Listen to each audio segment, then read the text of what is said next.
그러면 이 한동훈 현상을 우리가 어떻게 해석해야 되느냐, 어느 면에서 우리 국민들이 이렇게 집중을 하고 있느냐라는 것을 좀 생각해 보려고 합니다. 한동훈의 가장 큰 매력은 젊음입니다. 젊음. 지금 586 운동권이 30대 국회의원이 되기 시작해서, 예를 들면 송영길 의원, 김민석 의원, 이렇게 30대의 국회의원 된 분들이 당대표를 벌써 지나간 지가 이제 벌써 5년, 10년 이렇게 지나가는 당대표, 대통령 후보들이 이제 막 나오는 그런 세월이 됐기 때문에 그분들이 이제 한갑이 넘은 분들이 막 나오고, 진갑, 회갑 다 넘어갔어요. 그런 운동권 세력이 나오는 이런 시대가 됐는데, 강을 건너면 배를 놓고 말을 타죠. 배가 강을 건너게 하는 충분한 역할을 한 건 인정합니다. 배가 없이 어떻게 강을 건넜겠어요. 그러나 배를 지고 가진 않아요. 배를 놓고 이제 말을 탑니다. 뭐 걸어가든. 강을 넘었다고 배가 고맙다고 배를 미고 가는 사람은 없다 이 말이죠. 운동권의 역할이 충분히 했다. 우리 역사에 기여한 건 우리 국민들이 충분히 알기 때문에 여당도 해보고 야당이 해본 그 지금 민주당의 국회의원도 이제 5선, 6선까지도 했죠. 탄돌이 노무현 대통령 2004년도 탄핵되고 나서 선거한 그분들이 벌써 5선 국회의원이 됐어요. 5선. 예를 들면 68년생 조경택 우리 당으로 오셨지만은 민주당에서 재선하고 우리 당 와서 3선하신 조경택 의원, 이번에 또 이제 민주당에서 오신 이상민 국회의원이 다 5선인데 탄돌입니다. 탄돌. 열린우리당 탄돌이. 벌써 5선이 됐고, 열린우리당 탄돌이 되기 전에 임종석 의원 같은 경우는 이미 송영길 의원 같은 경우는 그 이전에 국회의원이 됐어요. 뭐 떨어지고 되고 해서 그렇지 계속 됐다면은 6선, 7선 의원이 될 수 있는 세월이 벌써 지났어요. 이제 강을 건넜으니 말을 타야 될 정도로 구시대 인물이 됐다는 겁니다.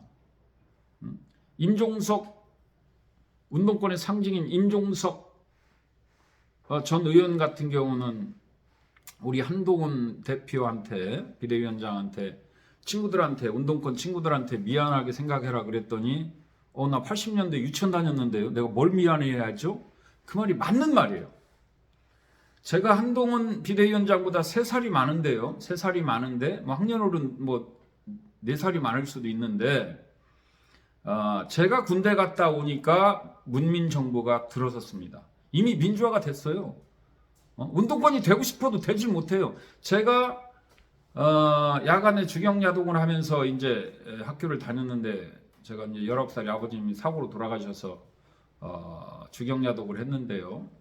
그때 학생운동은 등록금 투쟁이었어요. 이미 문민정부가 됐는데요. 뭐 운동권이 되고 싶어도 뭐 등록금 투쟁 때문에 나는 운동권 되고 싶은 생각은 안 들더라고. 쟤들 뭐 하는 거지? 뭐 그 정도 생각이 들었어요. 사실은 입 바쁜데 뭐 다른 쪽의 각도의 생각도 있을 수 있습니다만은, 그런 시절에 한동훈이 대학을 다녔어요. 한동훈이 당대표가 누구한테 미안해야 되는 건지 모르겠어요. 그래서 한동훈의 매력은 우리 시민들의 집단 이성은 냄새를 맡은 거예요. 새로운 시대, 새술은 새부대, 새로운 시대를 상징하는 나이다라는 거죠. 70년대생, 586 운동권 다음 세대의 주역이 대한민국 법무부 장관을 하고 당대표 비대위원장을 하고 총선의 공천권을 행사하고 있는 당의 간판 마스코트가 됐다고 했을 때, 국민의힘은 이제 새로운 당이 된 거죠. 새로운 시대에 들어간 겁니다. 먼저 민주당은 아직도 본진이 당의 본진이 친명이든 뭐 친문이든 운동권이 본진이고 젊은 애들 몇 명 이제 데리고 있는 정도죠. 근데 국민의힘은 간판이 70년대생인 거예요.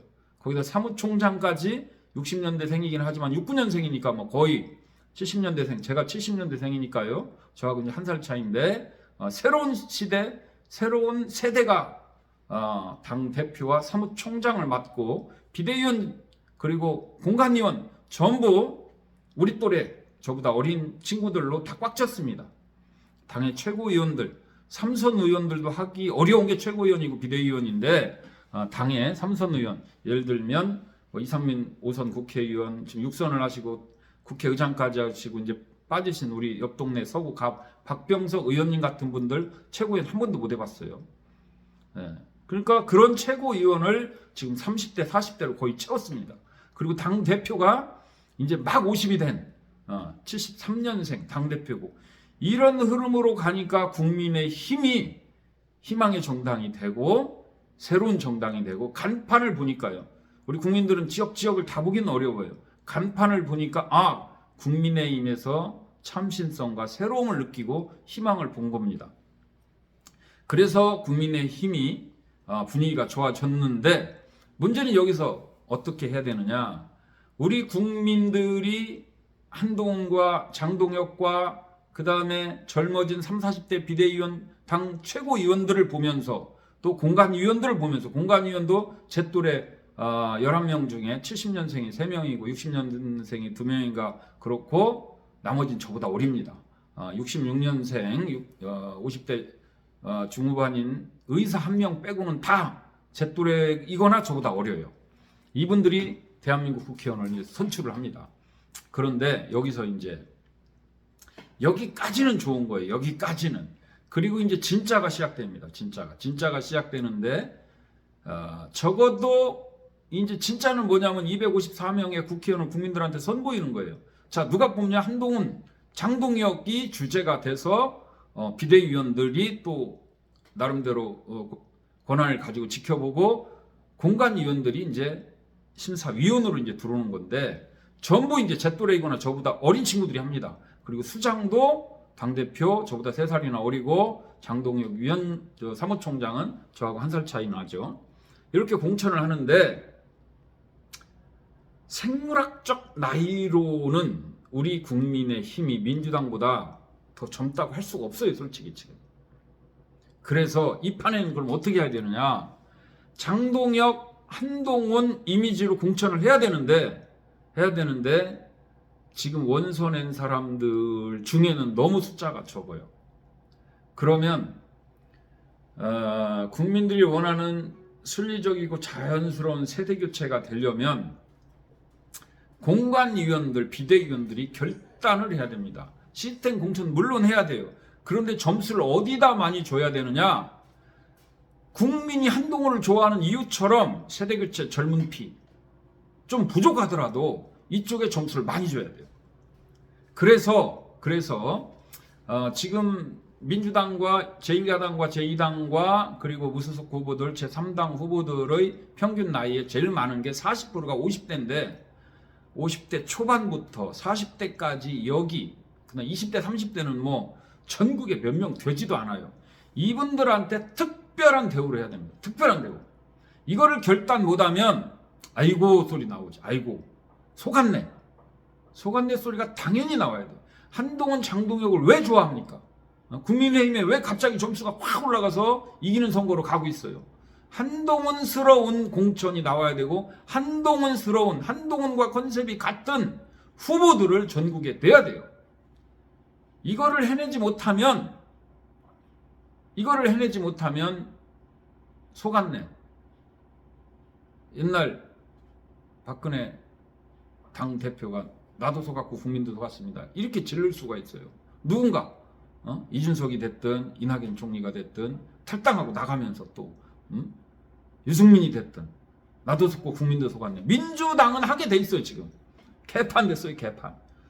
친문들이 설마 하다가 임종석조차도 공천 안 하겠다는 거잖아요. 분위기가. 임종석이 그 공정과 상식 국회의원 4명 중에 하나를 끝까지 마지막 전날 잡아서 탈당을 안 했어요. 그래도 김종민 의원하고 몇몇만 나오고, 한 명은 임종석이 아유 형님 제가 책임질 테니까 좀 기다려봐요 해서 잡았단 말이죠. 근데 본인도 잘리게 생겼어요. 지금 본인도. 그러니까 고민정 의원 같은 경우도 그럼 나도 나가지 말라는 거냐, 친문이면 다 안 되는 거냐, 이렇게까지 가는데 민주당은 그렇게 갈 것 같아요. 아수라장이 될 것 같아. 그럼 우리 국민의힘은 어떻게 되느냐? 국민들이 보기에 순리적인 세대교체, 감동의 세대교체, 젊은 애들 같은 경우는 로또 맞았네 소리가 나와서 정치에도 새로운 기회가 있다라고 하는, 국가를 위한 거이기도 하지만 개인한테도 이런 길이 있다라는 건 정치 혐오를 정치를 긍정적으로 바라보는 새로운 길로 바라볼 수 있도록 젊은 친구들 로또 맞게 해야 됩니다. 청년 우선 지역에 자신 있는 공천, 나이 좀 먹고 인지도 있는 사람이 어차피 세대로 갈리고 이념으로 갈려서 누가 나가도 비슷하게 나와요, 솔직히. 그런데 지금 간판이 좀 좋고 학벌이 좋고 고관대작에 나이 많은 사람들이 서너 번 나온 사람들이 인지도 지금 이대로 경선하면요, 청년들에게 특별히 점수 안 주면 다 지금 70대가 나가게 생겼어요. 지금 우리 당도 60대 70대가. 그러면 이걸 이대로 놓을 거냐, 이게 시스템 공천이라고 생각하면 바보 천치 공간위원 뽑아놓은 거예요 지금. 그렇게 안 할 정도의 두뇌와 시대정신과 사고력이 있는 사람이라는 확신. 다만 우리 공관위원과 비대위원들은 이건 알아야 돼요. 순수하고 진실하고 젊은 사람들이 들어온 건 맞아요. 그러나 정치공학이나 선거공학은 굉장히 초보생들이다라고 하는 거를 유념하지 않으면 저 같은 20년 30년 정치한 사람들 무조건 정치 양아치 취급하면 안 돼요. 저만 해도요 20, 30년을 불의와 타협하지 않고 누구한테 아부 안 하고 무관으로 도지사도 만들고 시장도 만들고 국회의원도 만들고 다 해봤어요. 끝나고 나서 논공 행상에 참여하지 않은 사람이에요. 참여하지 않았습니다. 순수하게 열정과 젊음과 시간과 없는 살림에 자금까지 다 대면서 선거 치렀어요. 시장, 지방선거, 총선, 대선 여러 번 가정이 파탄날 정도까지 저도 투자를 해본 사람이에요. 이 사람 저 사람한테도. 그래도 논공 행상에는 제가 참여하지 않은 사람입니다. 그래서 정치에 관련해서 이렇게 할 말이 많아요. 한도 많고. 그런데 고관대작을 하고 나왔거나 어떤 한 분야에서 나름대로 성공한 사람들의 굉장히 큰 착각이 뭐냐면 정치를 안다고 생각해요. 내가 어느 분야에서 이 정도 좀 했으니까 내가 뭘 안다라고 생각해. 그건 모르는 거예요. 모르는 사람, 그러나 잠재력은 있는 사람. 그래서 국민들께서 무선인, 요새 이제 유행이죠. 영선, 빵선. 국회의원 한 번도 안 한 사람이 당대표하고 이준석을 비롯해서 우리 지금 비대위원장 한동훈을 비롯해서 우리 VIP를 비롯해서 영선들이 대통령을 나오고, 지난번에 이재명이나 우리 VIP가 다 영선이죠. 영선. 지금 이재명은 이제 초선이 됐지만은 우리 당의 전 대표 이준석이나 지금 한동훈 대표가 영선입니다. 영선. 우리 국민들이 정치를 혐오해요. 그런데 그렇기 때문에 영선의 대통령, 영선의 당대표가 나오지만 본인들이 정치는 많이 모르는 초보생이라고 하는 걸 염두에 두고 정치를 하지 않으면 큰 잘못을 하는 당대표, 대통령이 될 수도 있다라는 생각을 해야 돼요. 최근에 그걸 입증한 분이 있죠. 입증하신 분. 법무장관을 하고 대통령 권한대행을 하고 총리를 하고 대통령까지 나온 사람이, 그게 누굽니까? 황교안. 당대표를 당을 거의 말아먹는 정치를 했죠. 그분 정말로 제가 봐서는 순수한 분이고 진실한 분이고 본인 자존감도 엄청나게 세신 분이에요. 인생을 꽃길을 걸어오셨죠. 고관대작을 하셨죠. 그러나 정치한 거 보세요. 정치한 거 보세요. 결과물을 보고 보세요. 거의 웃음거리 수준이죠. 웃음거리 수준. 누군가를 제가 매도해서 죄송합니다만은 결과물을 가지고 보면 총선이든 본인이 대통령 나간 거든 당대표 할 때든 그냥 당을 그냥 거의 말아먹는 수준. 여기까지 갔어요. 지금 태극기 세력하고 또 연합해서 부정선거, 부정투표, 부정개표 주장하고 다니시는데 저 같은 사람이 볼 적에는 납득하기 어려운 데 가 계시죠.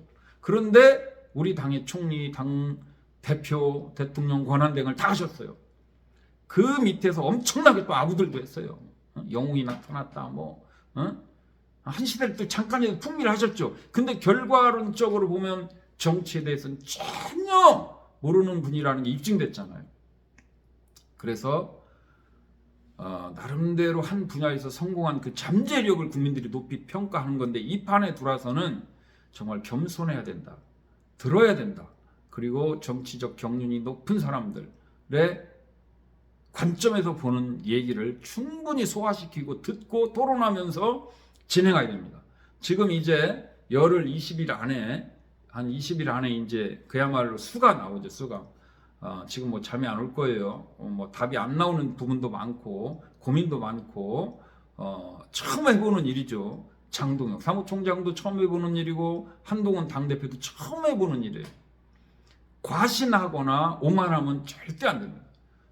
그래서 비대위원이나 우리 지도부가 한동훈을 왜 좋아하는지, 우리가 왜 지지율이 좋아하는지 그 국민들의 요구와 그 니들을 정확하게 읽어내면 그리고 그 요구에 부응하는 송곳 같은 그 판단력으로 국민들에게 후보를 선택하면 이번 선거 압승할 수 있습니다. 지금이 저는 제가 볼 때는 시작이라고 봐요. 지금 우리가 100석도 안 나올 수도 있고 180석 할 수도 있습니다. 어떻게 하느냐, 국민들의 마음에 어느 정도 드느냐, 그 싸움은 이제 시작됐다라고 보는데 우리는 나름대로 최선을 하고 너무 순진할 정도로 공적 관점, 시스템 공천 이쪽으로 하는 것 같고요. 거기에 그러나 정치적 결단이 들어가야 된다는 얘기를 제가 지금 드리는 거고, 저쪽은 막가파가 될 것 같아. 저쪽은 개판이 될 것 같아. 그래서 이번 총선 진짜 저는 희망이 있다고 봅니다. 희망은 우리가 잘하는 것보다 이재명이 개판 칠 것 같아요. 지금 이미 맛이 간 것 같아. 저 사람은 그냥 평범한 사람이 아니라 우리 총선에 그냥 가장 큰 1등 공신이 이재명이 될 것 같은데, 어쨌든 그렇다 하더라도 저쪽이 또 어떻게 나올지 모르니 정말로 한동훈스럽게 공천을 해야 된다.